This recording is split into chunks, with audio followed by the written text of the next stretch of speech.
Hello नमस्कार दोस्तों, स्वागत है एक बार फिर से आप सभी लोगों का। मेरा नाम डॉक्टर योगेंद्र सिंह चौहान है और आज है 28 जुलाई। 28 जुलाई को वर्ल्ड हेपेटाइटिस डे के रूप में सेलिब्रेट किया जाता है। आज के दिन विश्व भर में लोगों को अवेयर किया जाता है अबाउट द हेपेटाइटिस। हेपेटाइटिस क्या है, इसके कॉजेस क्या हैं, यानी किन कारणों से हेपेटाइटिस होता है, साथ ही साथ में हेपेटाइटिस के लक्षण क्या हैं, हेपेटाइटिस में कौन कौन सी जांचें करा सकते हैं, यानी इसकी डायग्नोसिस कैसे करते हैं, और अगर किसी व्यक्ति को हेपेटाइटिस हो जाता है तो उसका ट्रीटमेंट क्या है, इन सारी बातों को आज डिटेल में करने वाले हैं। तो आइए सबसे पहले समझ लेते हैं कि आपका हेपेटाइटिस क्या है। मैं आपको बताना चाहूंगा कि हेपेटाइटिस एक कॉमन टर्म है जो आपने अक्सर सुना होगा, क्योंकि जो हेपा टर्म है ये हमारे लिवर के लिए प्रयोग होता है और आइटिस का मतलब है इन्फ्लेमेशन। हेपेटाइटिस एक जनरल टर्म है, यानी किन्हीं कारणों से अगर हमारे लिवर में इन्फ्लेमेशन हो जाता है, अगर हमारे लिवर में स्वेलिंग हो जाती है, इन्फेक्शन हो जाता है, तो उसे हम जनरली हेपेटाइटिस कहते हैं। आइए थोड़ा समझते हैं कि hepatitis is the inflammation of liver, यानी अगर हमारे लिवर में किसी भी कारण से इन्फ्लेमेशन हो जाएगा तो इसको अपन क्या कहेंगे, हेपेटाइटिस कहेंगे। Caused by variety of infectious and non infectious agent. यहां आपको ध्यान देने की जरूरत है, यानी जो हेपेटाइटिस है, इन्फ्लेमेशन ऑफ लिवर है, ये इन्फेक्शियस एजेंट और नॉन इन्फेक्शियस एजेंट दोनों की वजह से हो सकता है। मैं थोड़ा सिंपल करके आपको समझाता हूं कि इन्फेक्शियस एजेंट की अगर हम बात करें तो इन्फेक्शियस एजेंट का मतलब क्या है, यानी हमारे लिवर में जो इन्फ्लेमेशन है अगर वायरस की वजह से या बैक्टीरिया की वजह से होता है तो इसको अपन क्या कहेंगे, इन्फेक्शियस एजेंट। और इसी प्रकार से अगर कोई व्यक्ति अल्कोहल का कंजप्शन करता है, कोई ड्रग का कंजप्शन करता है, कोई टॉक्सिक मटेरियल का कंज्यूम करता है, तो उसकी वजह से अगर इन्फ्लेमेशन होता है, जैसे आपको याद रखना है, अल्कोहल की वजह से या किसी ड्रग की वजह से, है ना, या किसी टॉक्सिन की वजह से अगर हमारे लिवर में इन्फ्लेमेशन होगा तो ये क्या कहलाएगा, नॉन इन्फेक्शियस हेपेटाइटिस, यानी ये इन्फेक्शियस एजेंट नहीं है। साथ ही साथ में आप याद रखेंगे, it impairs liver ability to perform vital function, यानी अगर हमारे लिवर में इन्फ्लेमेशन हो जाएगा तो जो लिवर के इंपॉर्टेंट फंक्शन है वो क्या हो जाएंगे, वो हैम्पर हो जाएंगे। जैसे आप देखेंगे like detoxification, protein synthesis and bile production. आपको याद रखना है कि हमारा जो लिवर है वो बहुत सारे काम करता है, उसमें से कुछ इंपॉर्टेंट काम जैसे हमने यहाँ पे मेंशन किए हैं, जैसे डिटॉक्सिफिकेशन। डिटॉक्सिफिकेशन का मतलब क्या है, जो भी टॉक्सिक मटेरियल हमारी बॉडी में एंटर करते हैं लिवर उनको क्या करता है, डिटॉक्सिफाई करता है, यानी डिस्ट्रॉय करता है। लिवर हमारी बॉडी में प्रोटीन की सिंथेसिस करता है, लिवर हमारे बॉडी के अंदर क्या करता है, बाइल का प्रोडक्शन करता है। तो अगर हमारे लिवर में इन्फ्लेमेशन हो जाएगा तो क्या होगा, ये सारे फंक्शन ठीक से नहीं हो पाएंगे। थोड़ा और आगे की बातें समझते हैं और देखते हैं कॉजेज ऑफ हेपेटाइटिस। यानी आपने देखा कि हेपेटाइटिस का मतलब क्या है, इन्फ्लेमेशन ऑफ लिवर, और अगर लिवर में इन्फ्लेमेशन हो जाएगा तो जो लिवर के बेसिक फंक्शन है वो सही से परफॉर्म नहीं होंगे, ठीक से नहीं होंगे। अब बात करते हैं कॉजेज ऑफ हेपेटाइटिस। तो आपको ये याद रखना है कि हमने कहा था कि इन्फेक्शियस और नॉन इन्फेक्शियस दो तरीके के कॉज हो सकते हैं। मैक्सिमम हेपेटाइटिस जो होती है वो आपकी किस वजह से होती है, इन्फेक्शियस एजेंट की वजह से होती है। और इन्फेक्शियस में भी मैं आपको स्पेसिफिक बताना चाहूंगा कि मैक्सिमम हेपेटाइटिस आपको वायरल इंफेक्शन की वजह से होती है। तो सबसे पहला कारण आप देखेंगे that is the viral cause, यानी मोस्ट कॉमन कॉज। अगर आपसे कोई पूछता है कि हेपेटाइटिस का मेन कारण क्या है तो आपको याद बताना है कि जो इन्फेक्शन का मेन एजेंट है हेपेटाइटिस के केस में वो आपका वायरस है। अब आपको याद रखना है कि जो वायरल हेपेटाइटिस है इसको हमने कैटेगराइज किया है hepatitis A, hepatitis B, C, D और ई। ध्यान रखेंगे हेपेटाइटिस ए से लेकर के ई तक कैटेगराइजेशन आपका किया गया है। और अगर हम बात करें नॉन वायरल कॉजेज, यानी वायरल कॉजेज में हमने देखा hepatitis A, hepatitis B, hepatitis C, D और ई। लेकिन हम बात करें नॉन वायरल कॉजेज के बारे में तो सबसे इंपॉर्टेंट कॉज है that is the alcoholic hepatitis, यानी जो व्यक्ति अल्कोहल का कंजप्शन करते हैं उनके लिवर के अंदर भी इन्फ्लेमेशन हो जाता है। क्योंकि अल्कोहल की वजह से ये इन्फ्लेमेशन हो रहा है, तो अल्कोहल कोई इंफेक्शियस एजेंट तो नहीं है, तो ये नॉन इंफेक्शियस एजेंट होने की वजह से अल्कोहलिक हेपेटाइटिस होती है। और कब होती है? Chronic alcohol use. ध्यान देंगे, क्रोनिक अल्कोहल यूज का मतलब क्या है? जब व्यक्ति 10-5 साल अल्कोहल का कंजप्शन लगातार करता है तो उसकी वजह से उसके लिवर में इन्फ्लेमेशन हो जाता है, और ये कंडीशन आपकी क्या कहलाती है? That is alcoholic hepatitis. बात करते हैं आगे, next that is the auto immune hepatitis. Auto immune hepatitis का मतलब क्या है? आपका इम्यून सिस्टम ही आपके लिवर को डैमेज करने लगता है ना? अगर किसी कारण से आपकी लाइफस्टाइल अच्छी नहीं है तो आपका जो लिवर है उसको बॉडी डिस्ट्रॉय करना शुरू कर देगी, और ये कहलाएगा ऑटो इम्यून हेपेटाइटिस। नेक्स्ट बात करते हैं drug induced hepatitis, very common again. अगर कोई व्यक्ति किसी ड्रग का ओवर कंजप्शन करता है तो उसकी वजह से भी क्या होगा? उसको हेपेटाइटिस डेवलप हो जाएगी, और ये कंडीशन कहलाएगी ड्रग इंड्यूस्ड हेपेटाइटिस। मैं आपको यहाँ पे बताना चाहूंगा एक बड़ी कॉमन ड्रग है जो हम चलते फिरते यूज करते हैं, दैट इज द पैरासीटामोल। यानी पैरासीटामोल फीवर को कम करने वाली एक ड्रग है, बट मैं आपको बताना चाहूंगा कि अगर इस ड्रग की ओवरडोजिंग हो जाएगी तो ये हेपेटाइटिस कॉज करने के लिए one of the most common drug consider की जाती है। आइए देखते हैं, ड्रग इंड्यूस्ड हेपेटाइटिस में एग्जांपल है पैरासीटामोल ओवरडोज। ध्यान देंगे, पैरासीटामोल की ओवरडोज का मतलब क्या है? जो रिकमेंडेड डोज है, maximum dose that is 4000 mg, है ना? यानी 4000 mg आपकी मैक्सिमम रिकमेंडेड डोज है 24 आवर में। लेकिन अगर आप इससे ज्यादा एक्सीड करते हैं तो ये आपके लिवर को सबसे ज्यादा डैमेज करती है। साथ ही साथ में एंटी टीबी यानी जो ट्यूबरक्लोसिस की ड्रग है वो भी ध्यान रखेंगे। मैक्सिमम जो ड्रग्स होती हैं वो हेपाटोटॉक्सिक होती है, यानी अगर किसी व्यक्ति का टीबी का इलाज चल रहा है तो उस केस में हेपेटाइटिस डेवलप होने के चांसेस ज्यादा होते हैं। इसीलिए आपने देखा होगा कि समय समय पर हम उसकी एलएफटी कराते रहते हैं, लिवर फंक्शन को चेक करते रहते हैं। आगे देखते हैं और जानते हैं, that is the toxic hepatitis. अब ये जो टॉक्सिक हेपेटाइटिस है ड्यू टू टॉक्सिन्स और केमिकल, यानी किसी भी कारण से कोई व्यक्ति किसी टॉक्सिन्स के संपर्क में आता है, किसी केमिकल के संपर्क में आता है तो उसकी वजह से भी हेपेटाइटिस डेवलप हो सकती है। थोड़ा और आगे की बातें करते हैं और जानते हैं हेपेटाइटिस के बारे में। आपको यहाँ याद रखना है, मैंने यहाँ पे ग्रॉस स्ट्रक्चर बताने की कोशिश की है कि हेपेटाइटिस के केस में जो वायरस होता है उसका स्ट्रक्चर क्या है। यहाँ पे एक इंपॉर्टेंट बात यह है कि अगर आप जनरल स्ट्रक्चर देखेंगे तो ये हेपेटाइटिस ए के बारे में, बी के बारे में, सी के बारे में, डी के बारे में। लेकिन जो मोस्ट इंपॉर्टेंट बात ये है, आपको याद रखना है कि जो हेपेटाइटिस वी का वायरस है, ध्यान रखेंगे, this is a DNA virus. यानी हेपेटाइटिस वी के केस में जो वायरस है इसका जेनेटिक मटेरियल डीएनए है। अदरवाइज हेपेटाइटिस ए हो, हेपेटाइटिस सी हो, हेपेटाइटिस डी हो या हेपेटाइटिस ई हो, इन सबके केस में जो जेनेटिक मटेरियल होता है वो आरएनए होता है। एग्जाम के पॉइंट ऑफ व्यू से ये काफी इंपॉर्टेंट सवाल है कि जो आपका हेपेटाइटिस वी है उसमें जेनेटिक मटेरियल क्या है? डीएनए है। बाकी में आप देख सकते हैं यहाँ पे भी आरएनए है हेपेटाइटिस ए के केस में, सी के केस में और आपका डी के केस में। तो यहाँ पे आपको ये याद रखना है कि यहाँ पे आरएनए जेनेटिक मटेरियल होता है, जबकि हेपेटाइटिस बी के केस में जो जेनेटिक मटेरियल है वो डीएनए है। थोड़ा और आगे की बातें देखते हैं और जानते हैं टाइप ऑफ वायरल हेपेटाइटिस।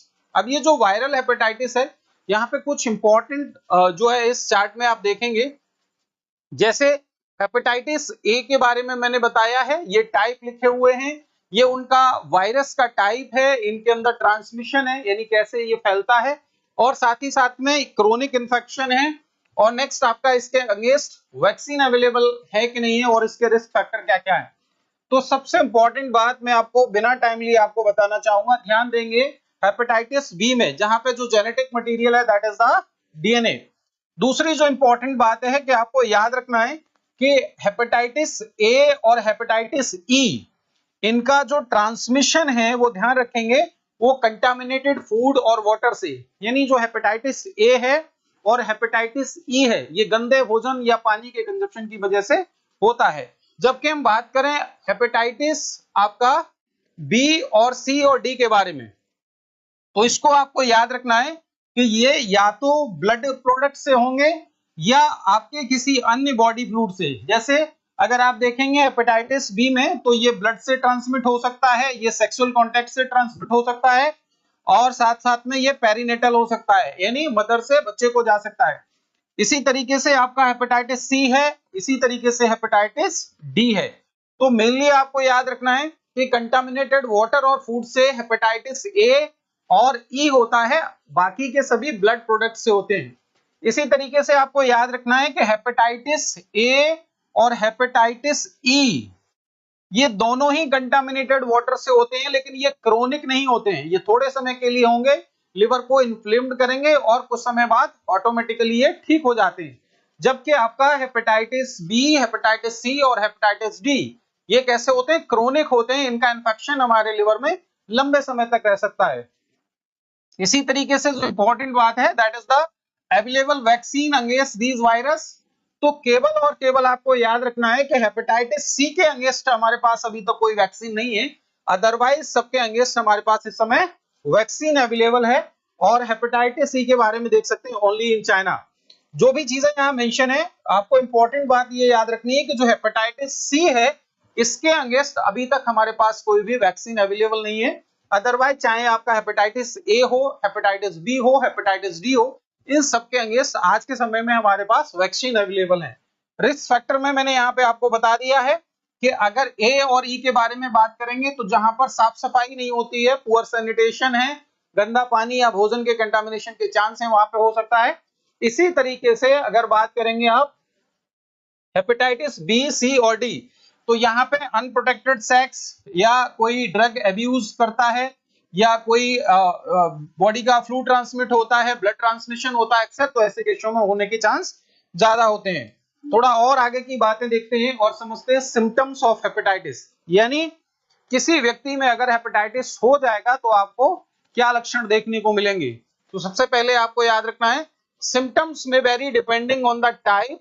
ये बात बहुत इंपॉर्टेंट है क्योंकि जो हेपेटाइटिस के टाइप पड़े हैं उनके टाइप के आधार पर लक्षण अलग अलग हो सकते हैं। और साथ ही साथ में आपको स्टेज का भी ध्यान रखना है कि किस स्टेज में पेशेंट है। और but common signal, common sign जो है, चाहे हेपेटाइटिस ए हो, ई हो, बी हो, उसमें कुछ कॉमन लक्षण आपको दिखाई देंगे।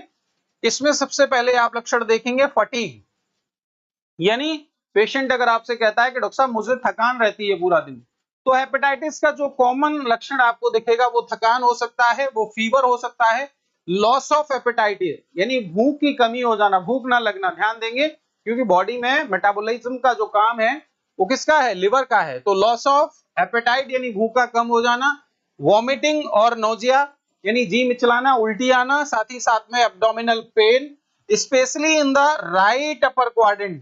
अब ये बहुत इंपॉर्टेंट बात है, वैसे मैंने कैटेगराइजेशन आपके एब्डोमेन का बता रखा है, तो आपको ये याद रखना है कि जो 9 क्वाड्रेंट हमने पढ़े थे उन 9 क्वाड्रेंट में आपने क्या देखा था कि जो लिवर की लोकेशन है वो कहां पे है? अपर जो है राइट क्वाड्रेंट में है। तो स्पेशली अगर राइट क्वाड्रेंट में आपको पेन होता है तो ये कंडीशन कहीं ना कहीं हेपेटाइटिस के केस में हो सकती है। डार्क कलर्ड यूरिन, अगर जो पेशाब है वो बहुत ज्यादा डार्क कलर का हो रहा है, साथ ही साथ में जो फीकल डिस्चार्ज है, जो उसकी लेटरिंग है वो कैसी होगी? क्ले कलर्ड स्टूल होगा। क्ले कलर का मतलब यानी आप ये समझ सकते हैं कि उसके अंदर कोई येलोइश अपीयरेंस नहीं होगा, उसका कलर जो है मिट्टी के जैसा होगा स्टूल का। Yellowing of skin and I, ध्यान देंगे जब लिवर इन्फ्लेम्ड हो जाएगा तो उस केस में जॉन्डिस हो जाएगी और आंखें और उसकी स्किन कैसी हो जाएगी? पीली पड़ जाएगी, है ना। और साथ ही साथ में जॉइंट पेन देखने को मिलेगा, स्पेशली हेपेटाइटिस बी के केस में। तो ये जो लक्षण हमने यहाँ डिस्कस किए हैं ये जरूरी नहीं है कि आपको हेपेटाइटिस के केस में मिले, लेकिन मैक्सिमम ये जो लक्षण हैं वो हेपेटाइटिस में कॉमनली पाए जाते हैं, वो किसी भी प्रकार का हेपेटाइटिस हो। थोड़ा और आगे की बातें जानते हैं और बात करते हैं इसकी डायग्नोसिस के बारे में, यानी ये ब्लड टेस्ट कौन कौन से करा सकते हैं। तो सबसे पहले आपको ध्यान रखना है लिवर फंक्शन टेस्ट, जिसे आप एलएफटी कहते हैं। और एलएफटी में भी मेनली आप क्या देखेंगे? जो आपके लिवर के एंजाइम्स हैं, स्पेशली एलिवेटेड एएलटी और एएसटी यानी एसजीपीटी और एसजीओपीटी जिन्हें आप कहते हैं वो बढ़े हुए मिलेंगे। साथ ही साथ में बिलिरुबिन आपको बढ़ा हुआ मिलेगा। तो ये फंक्शन के आधार पर आप लिवर के अंदर इन्फ्लेमेशन को डिटेक्ट कर सकते हैं। साथ ही साथ में मेन जो टेस्ट है that is the viral serology, यानी वायरस के जो अपन टेस्ट कराते हैं, वायरल लोड कराते हैं, उसमें एचएबी, आईजीएम और एचबीएस एजी और एनटीएससीबी, ये कुछ टेस्ट हैं। साथ ही साथ में ऑटो इम्यून मार्कर करा सकते हैं, अगर आपको लग रहा है, सस्पेक्ट लग रहा है कि ये ऑटो इम्यून तो नहीं है। लेकिन मेनली आपको ये याद रखना है कि इस केस में चाहे वो एचबीएस पॉजिटिव हो, एचएबी आईजीएम पॉजिटिव हो, इन सबके केस में कहीं ना कहीं मेन टारगेट आपका एलएफटी की तरफ होना चाहिए कि एलएफटी के फंक्शन काफी डिरेंज मिलते हैं। थोड़ा और देखेंगे, अल्ट्रासाउंड करा सकते हैं लिवर का इन्फ्लेमेशन को देखने के लिए, लिवर की बायोप्सी भी करा सकते हैं इन क्रोनिक और अनक्लियर केसेस, यानी आपको एकदम चीजें क्लियर नहीं हो रही हैं, उस केस में आप बायोप्सी करा सकते हैं। और साथ ही साथ में पीसीआर और आरटीपीसीआर करा सकते हैं फॉर वायरल आरएनए या डीएनए डिटेक्शन, यानी अगर आपको पता करना है कि वायरल का जो कॉज है, जो हेपेटाइटिस का कॉज है, वो किस वजह से है, आरएनए वायरस है, डीएनए वायरस है, यानी किस टाइप का हेपेटाइटिस है, तो उसको रूल आउट करने के लिए आप क्या करा सकते हैं, आरटीपीसीआर करा सकते हैं। थोड़ा और आगे की बातें करते हैं और जानते हैं ट्रीटमेंट क्या है। तो जैसा मैंने बताया कि इन्फ्लेमेशन ऑफ लिवर हेपेटाइटिस कहला रहा है, तो इनिशियली आपको याद रखना है कि कोई स्पेसिफिक ट्रीटमेंट आपको कहां नहीं करना है, मेनली हेपेटाइटिस ए और ई के बारे में, क्योंकि मैंने बताया था ये एक्यूट हेपेटाइटिस होती है, सेल्फ रेगुलेटरी है, कुछ समय बाद अपने आप से ठीक हो जाएगी, लेकिन इसमें आपको क्या करना है, सिम्टोमेटिक ट्रीटमेंट जरूर करना है। अगर किसी व्यक्ति में हेपेटाइटिस हुआ है, एक्यूट है, और उसको आपको लग रहा है कि लॉस ऑफ एपेटाइट है, वॉमिटिंग है, नोजिया है, बॉडी में येलो कलर हो रखा है, आपको लग रहा है कि उसका लिवर इन्फ्लेम्ड है, तो उस कंडीशन में हेपेटाइटिस ए और ई के केस में no specific treatment, only supportive care. Supportive care में क्या करना है कि उसकी डाइट का ध्यान रखना है, और साथ ही साथ में अगर व्यक्ति कुछ लाइफस्टाइल इस तरीके की रख रहा है, जैसे अगर अल्कोहल वगैरह कंज्यूम करता है, तो avoid alcohol and hepatotoxic drug. आपको पता है कि अगर कोई ड्रग ऐसी चल रही है जिसकी वजह से हेपेटिक टॉक्सिसिटी हो रही है, लिवर में डैमेज हो रहा है, तो उसको आप स्टॉप कर देंगे उस समय के लिए, ठीक है। बात करते हैं क्रोनिक हेपेटाइटिस बी के केस में, तो जो हेपेटाइटिस बी है, इसके केस में जनरली आपकी एंटीवायरल ड्रग्स चलती हैं। क्यों? क्योंकि ये इन्फ्लेमेशन किसकी वजह से हुआ है, वायरस की वजह से हुआ है। तो आपको याद रखना है एंटीवायरल में जैसे आपकी जो ड्रग है दैट इज द टिनोफोविर है, इसी तरीके से एंटिकाविर है, आपको ये याद रखना है, ठीक है। मॉनिटरिंग करनी है, लिवर के फंक्शन देखने हैं और समय समय पे उसका वायरल लोड कराते रहना है। कहने का मतलब क्या है कि हेपेटाइटिस बी के केस में जो ड्रग्स चलती हैं वो एंटीवायरल होती है। एंटीवायरल का मतलब वायरस की संख्या को बढ़ने से शरीर में रोकती हैं। इसमें आप देख सकते हैं दैट इज द टिनोफोविर, है ना, टिनोफोविर, ये यहाँ पे आप देख सकते हैं, इसी तरीके से एलाफेनामाइड और इसी के तरीके से आपका एंटिकाविर। अब इसमें आप देखेंगे ये विर शब्द लगा हुआ है, विर का मतलब एंटीवायरल है ये, ठीक है। तो इस तरीके से यहाँ पे आप इनके ट्रीटमेंट के बारे में देख सकते हैं। बात करते हैं आगे हेपेटाइटिस सी के बारे में। हेपेटाइटिस सी के बारे में आप देखेंगे डायरेक्ट एक्टिंग एंटीवायरल ड्रग्स इसमें चलती हैं, जिसे अपन डीएए ड्रग भी कहते हैं। इसमें इंपॉर्टेंट जो नाम आपको याद रखना है दैट इज द सोफोसोविर, सोफोसोविर या आपका लेडिपासविर, और इसी तरीके से नेक्स्ट है दैट इज द डेक्लाटाविर, और क्योर रेट इसमें मोर देन 90% है, ध्यान रखेंगे, विद 8 to 12 वीक थेरेपी।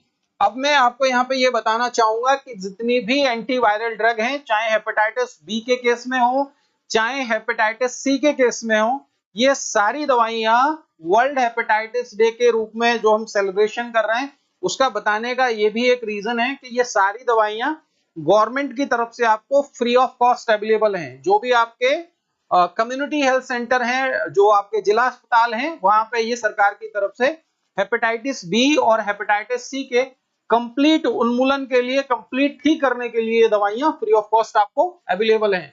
इसी तरीके से ऑटो इम्यून हेपेटाइटिस अगर है तो इस केस में कॉर्टिकोस्टेरॉइड आपको ध्यान रखना है, जैसे प्रेडनिसोलोन है, मिथाइल प्रेडनिसोलोन है, या आपके अन्य इम्यूनोसप्रेसेंट कुछ ड्रग्स होती है जैसे एजाथियोप्रिन। तो ये कहां चलाई जाएंगी, ये ऑटो इम्यून में चलाई जाएंगी अगर ऑटो इम्यून हेपेटाइटिस कंफर्म हुआ है तब। इसी तरीके से हम बात करें एल्कोहलिक हेपेटाइटिस के केस में, तो सबसे इंपॉर्टेंट जो ट्रीटमेंट का हिस्सा है सिजेशन ऑफ अल्कोहल। अगर किसी व्यक्ति में अल्कोहल कंजप्शन की वजह से लिवर में इन्फ्लेमेशन हुआ है तो आप उसका अल्कोहल सबसे पहले बंद कराएंगे और न्यूट्रिशनल सपोर्ट देंगे, है ना। न्यूट्रिशनल सपोर्ट में हेपामर वगैरह जो आपके इंजेक्शंस आते हैं, एल-ऑर्निथिन, एसेंशियल कुछ अमीनो एसिड वगैरह अपन जो देते हैं, है ना। हेपामर आपकी टैबलेट भी है, इंजेक्शन भी है। तो ये आपको याद रखना है कि उसमें सप्लीमेंटेशन देना है, particularly vitamin B1, B6, B12 इस तरीके की कुछ प्रोटीन्स भी हमें विटामिन भी देनी होती हैं, प्रोटीन रिच डाइट देनी होती है। तो ये सारी बातें आपको अल्कोहलिक हेपेटाइटिस में याद रखनी है। मेन टारगेट है आपका सिजेशन ऑफ अल्कोहल। नेक्स्ट आप बात करेंगे कॉर्टिकोस्टेरॉइड। सीवियर केसेस में अगर इन्फ्लेमेशन बहुत ज्यादा है तो कुछ स्टेरॉइड ड्रग भी चलाई जा सकती हैं। थोड़ा और आगे की बातें करें, ये कुछ ड्रग हैं जो आपको याद रखना है। सोफोविर, ये जैसे मैंने अभी बताया है, ये गवर्नमेंट की तरफ से फ्री ऑफ कॉस्ट आपको दी जा रही है। वैसे काफी कॉस्टली ड्रग है, इसकी कॉस्ट अप्रोक्सीमेटली मुझे लग रहा है 10 से 12 हजार रुपए की ये एक डब्बी पड़ती है, लेकिन गवर्नमेंट की तरफ से ये फ्री ऑफ कॉस्ट अवेलेबल है ना। ऐसे ही नेक्स्ट आप यहाँ पे देखेंगे दैट इज द लेडिपासविर। इसी तरीके से कुछ ड्रग है इम्यूनोसप्रेसेंट में, जैसे मैंने आपको बताया था, दैट इज द एजाथियोप्रिन। उसके बाद कुछ कॉर्टिकोस्टेरॉइड आप यहाँ पे देख सकते हैं। इसी तरीके से स्टेरॉइड में प्रेडनिसोलोन देख सकते हैं। तो ये सारी ड्रग के जो फोटोग्राफ आप देख रहे हैं, ये वो दवाइयां हैं जो आपके एंटी वायरल की तरह काम करती हैं, कुछ इम्यूनोसप्रेसेंट की तरह काम करती हैं, कुछ ऑटो इम्यून हेपेटाइटिस में काम करती हैं, जिसमें मेनली आपको याद रखना है सोफोविर जैसे मैंने बताई है। तो ये आपके किस केस में काम करती है, ये मेनली काम करती है आपके एंटीवायरल यानी हेपेटाइटिस बी और हेपेटाइटिस सी के केस में आप देख सकते हैं इनको, है ना।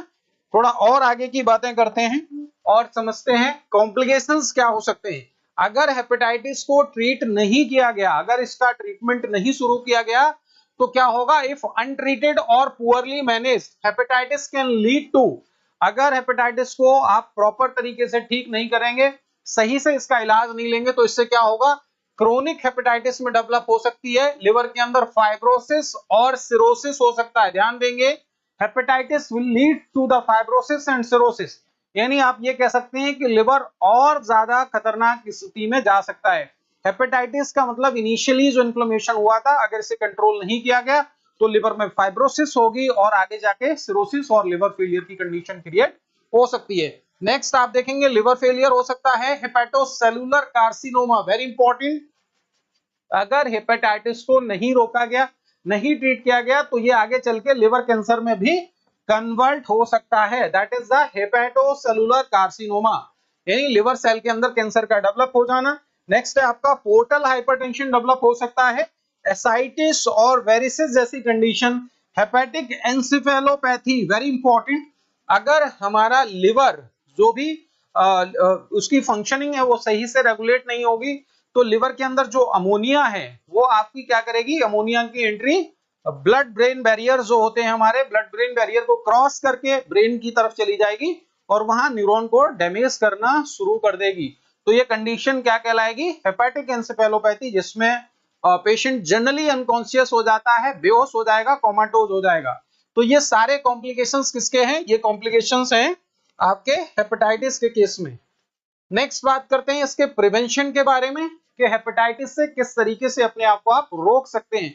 तो सबसे पहले आपको याद रखना है, मैंने आपको बताया था कि हेपेटाइटिस के प्रति वैक्सीन अवेलेबल है, तो प्रॉपर वैक्सीनेशन आपको कराना चाहिए। ध्यान देंगे, hepatitis A and B vaccine is available, freely available at the government hospital. So आपको वैक्सीनेशन कराना है। सेफ प्रैक्टिस में आपको क्या क्या चीजें देखनी है, अवॉइड शेयरिंग निडल्स और रेजर्स, यानी जो भी इस तरीके की चीजें हैं, निडल्स है, रेजर्स है या अन्य इस तरीके की चीजें हैं जहां पर ब्लड या ब्लड के प्रोडक्ट आपके संपर्क में आ सकते हैं, तो उनको आप शेयर नहीं करेंगे। Practice safe sex. नेक्स्ट बात करेंगे screen blood before transfusion, screening blood, sorry, यानी अगर किसी व्यक्ति पे ब्लड का ट्रांसफ्यूजन हो रहा है तो प्रॉपर उसकी स्ट्रिक्ट मॉनिटरिंग होनी चाहिए, उसकी स्क्रीनिंग होनी चाहिए कि ये ब्लड किसी भी तरीके से कंटामिनेटेड तो नहीं है हेपेटाइटिस से। इसी तरीके से ensure safe drinking water and hygiene. मैंने अभी आपको बताया हेपेटाइटिस ए और ई जो मिलकर आपके गंदे पानी और भोजन से होता है, तो इस बात को आपको ध्यान रखना है कि जो आप पानी कंज्यूम कर रहे हैं वो कैसा है, वो आपका प्योर वाटर होना चाहिए। नेक्स्ट आप याद रखेंगे avoid alcohol and hepatotoxic drug, alcohol का कंजप्शन नहीं करेंगे, और साथ ही साथ में कोई ऐसी दवा नहीं लेंगे जिससे लिवर आपका डैमेज हो, यानी हेपाटोटॉक्सिक ड्रग ना हो। नेक्स्ट बात करते हैं, रेगुलर स्क्रीनिंग कराएंगे इन high risk individual, example health care workers के केस में या आईवी ड्रग एब्यूजर के केस में। तो प्रिवेंशन का तरीका यह भी है कि आप समय समय पर अपना इन्वेस्टिगेशन कराते रहें, समय समय पर आप अपने आप को चेक कराते रहें, और खासकर हाई रिस्क वाले व्यक्ति हैं जैसे हेल्थ वर्कर्स हैं। अब हेल्थ वर्कर क्यों हाई रिस्क में आते हैं? क्योंकि उन लोगों को, डॉक्टर्स को, नर्सेस को रोजाना पेशेंट के संपर्क में आना होता है, तो कई बार कंटामिनेशन होने के चांस ज्यादा होते हैं, निडलिस्टिक इंजरी भी होती है। तो इस तरीके से आपको समय समय पर स्क्रीनिंग करानी है। नेक्स्ट मैं आपसे बात करूंगा कुछ क्विक टिप्स के बारे में, that is hepatitis A and E. इसका जो मोड ऑफ ट्रांसमिशन है वो आपको याद रखना है, that is the faeco oral route, यानी कंटामिनेटेड वाटर से, कंटामिनेटेड फूड से, और इसी तरीके से मोस्टली एक्यूट होता है, यानी थोड़े समय के लिए होगा, फिर ये अपने आप ठीक हो जाएगा। हेपेटाइटिस बी, सी और डी के बारे में आपको याद रखना है, ये ब्लड बॉर्न है, यानी ब्लड के ही थ्रू आपकी बॉडी में ट्रांसमिट होगा। नेक्स्ट आप देखेंगे may be because of chronic, इसके केस में क्रोनिक यूजेस आपको देखने को मिलेंगे। वैक्सीन एग्जिस्ट, यानी करंटली अगर बात करें तो आपका ए, हेपेटाइटिस ए और बी के लिए वैक्सीन अवेलेबल है। और आपको जो याद रखना है, hepatitis C has no vaccine, अभी तक हमारे पास हेपेटाइटिस सी की वैक्सीन अवेलेबल नहीं है। हालांकि अन्य हेपेटाइटिस के केस में आप देख सकते हैं कि वैक्सीन अवेलेबल है, इंडिया में अवेलेबल है, अब्रॉड अवेलेबल है, बट अभी तक हेपेटाइटिस सी की वैक्सीन हमारे पास नहीं है, यानी किसी के पास भी नहीं है। और बट इसके बारे में आपको याद एक बात रखनी है कि अगर हेपेटाइटिस सी किसी को डिटेक्ट होता है तो इसको छुपाना नहीं है, इसको बताना है, क्योंकि ये क्यूरेबल है, इसको ट्रीट किया जा सकता है, इससे लाइफ लॉन्ग की जा सकती है। कुछ एंटीवायरल ड्रग हैं जिनको अगर आप समय पर लेते रहते हैं तो लॉन्ग लाइफ, आप हेल्दी जिंदगी जी सकते हैं जैसे बाकी लोग जी रहे हैं, लेकिन इसका ट्रीटमेंट आपको जरूर लेना है। तो इस तरीके से हेपेटाइटिस को लेकर के ये सारी जानकारी मैंने आपको दी है। अगर हेपेटाइटिस को समझने में, हेपेटाइटिस के बारे में जानने में ये वीडियो आपको यूजफुल लगा है तो अपने दोस्तों के साथ इसे शेयर कर सकते हैं। Thank you once again for watching this video.